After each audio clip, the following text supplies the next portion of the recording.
Okay, just got through watching the latest offering from Discovery. What's past is Prologue. Yeah. Alright. Oddly enough, I just used that phrase just a few days ago, before knowing what this episode was going to be, the title was. So, go figure. Okay. Definitely pretty action-packed, but I don't think it really needed the shaky cam.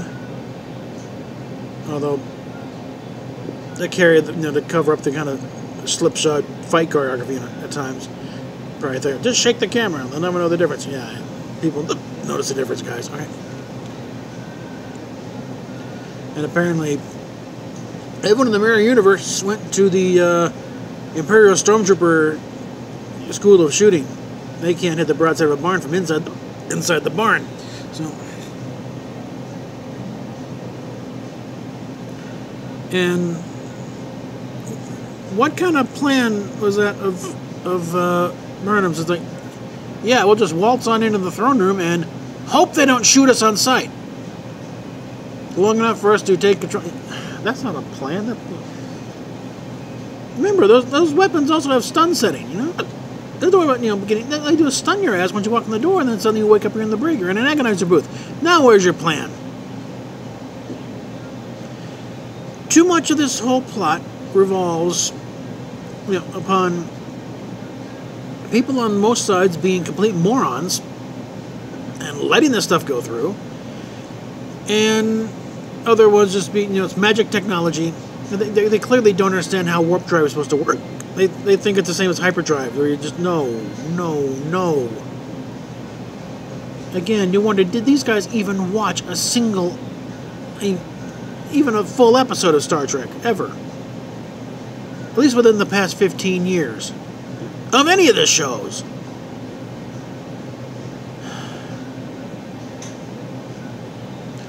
I mean, it's good to see, Jason Isaacs chew the scenery for a while, brandish with a sword and all that, but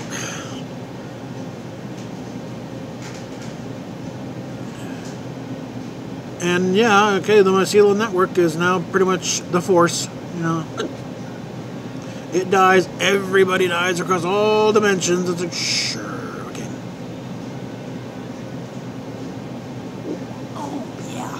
Yeah, okay, as far as the bar set by Discovery, I suppose it, ranks up there a little higher, but on a bar set by just basically competent screenwriting, it still fails utterly, okay?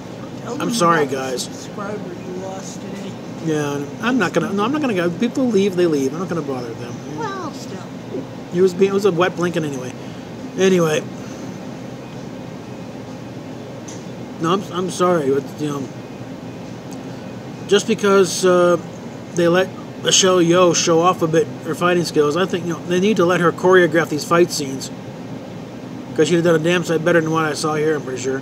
Just based on how she did in younger days when she choreographed the fight scene in Tomorrow Never Dies. And probably Crouching Tiger, Hidden Dragon. Well, I don't know. They're enough fight choreography over there in China. They don't need her help on that. I mean, probably input. But no, that fight she did with the 5 or 10 guys by herself, she choreographed that. So she knows her way around a set and around stuntmen and how to coordinate things, okay? And yet, after they let her do some idiot stand there in the middle of the room with a phaser rifle while all the guys come busting in, they still can't hit anything. Nobody's moving. The only way you could have made it easier is to walk about 20 feet closer. Okay, now can you hit me? Me, Mariah could just swing the rifle at her instead of trying to shoot it. And also, the transporter, it's like, where did they get the idea that you could get somebody running, catch them in a beam, and while they're halfway beamed out, be able to grab somebody else and beam them out too?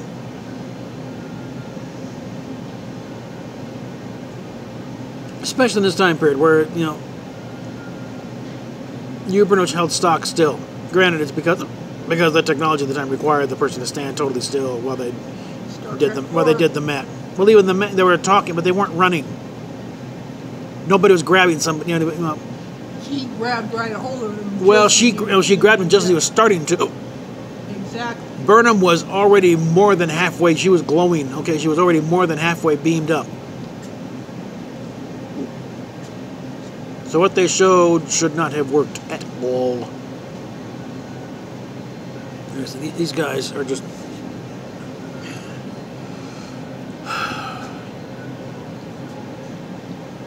And of course, now that they've landed themselves in a scenario where the Klingons have apparently won the war, they run out there. Now they have to do a total reboot. That is the corner they have painted themselves into, folks. Which really makes me wonder who the hell sets this up as a game plan. Because again, you're setting it up so the ultimate result is this was a complete waste of time. None of this is going to count because it's all going to be erased by the last 5 minutes of whatever season they decide to hit the button. Not even Enterprise with the temporal Cold War erased everything. I mean, we can explain that all the little sniggling wrong things that were just blatant contradictions. When Archer hit that button, it all got wiped out and got resolved. But everything still was, we're still in NX-01. There's still Archer and DePaul and all that. And I managed to forgive Bran and Braga for that one. Oh yeah, Berman and Braga are looking like Roddenberry and Gene Kuhn at this point. Bob Justman, by comparison, because these guys are. I wouldn't trust them to write a shopping list at this point. Okay. They don't know they wouldn't know one end of the phaser right from the other if it wasn't for the big barrel at the front.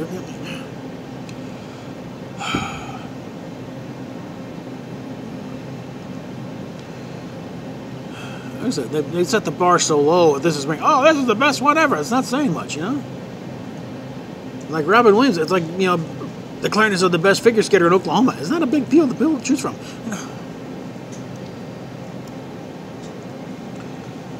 Or the best saxophone player in Outer Mongolia.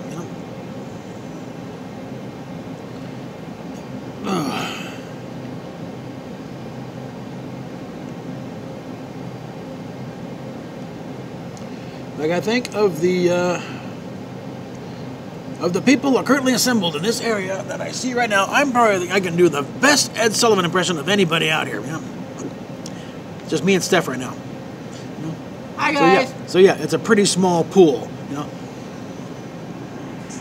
It's like when I did my one music air shift at KGNU back in August a couple years ago. Because every other station in the area, everything it was doing automated, not even having recorded jobs. For that 3-hour period, I was the voice of Denver radio.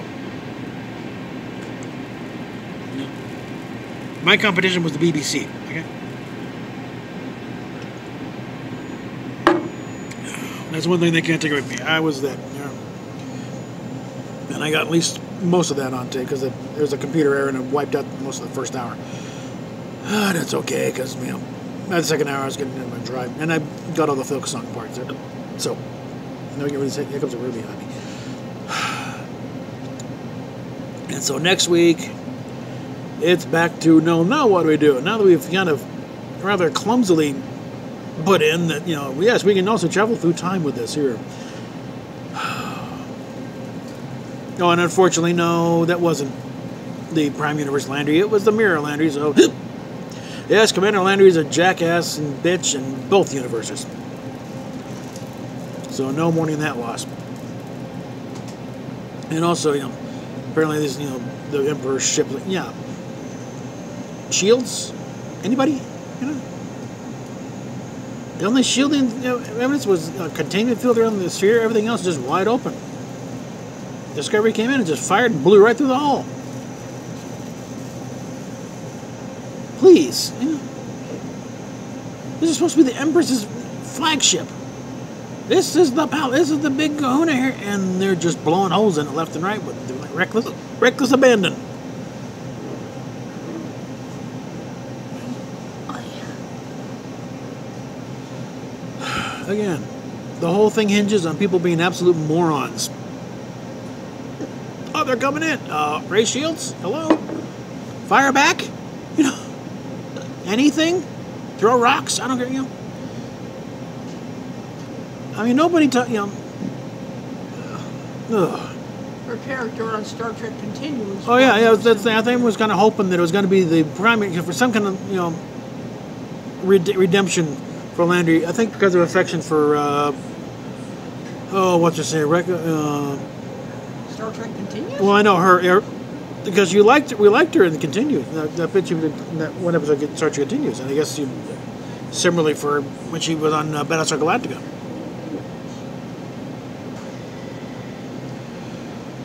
But 'twas not to be.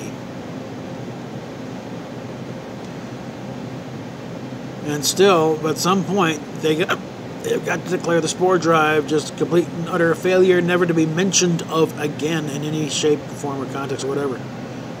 Because again, imagine Voyager, and if this stuff is known, then you totally invalidated a lot of things. All they can do is, all we need to do is invent a spore drive, and we can be back by dinner.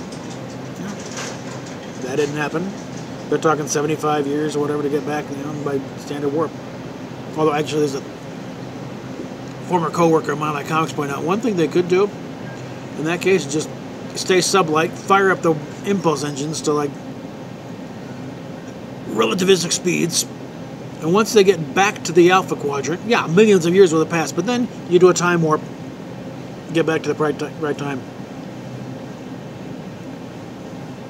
As long as your last 30 years of the 23rd century are close enough, you know, just make sure you arrive there after you left DS9. You know,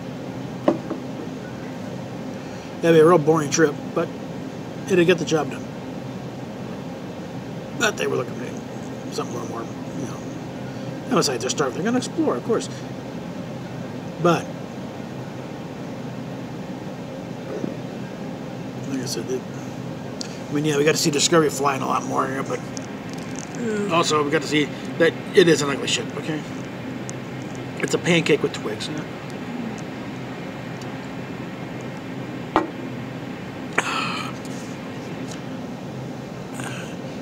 I might dig into it deeper after watching it a second time, but otherwise it's like, no, still not doing it right, guys.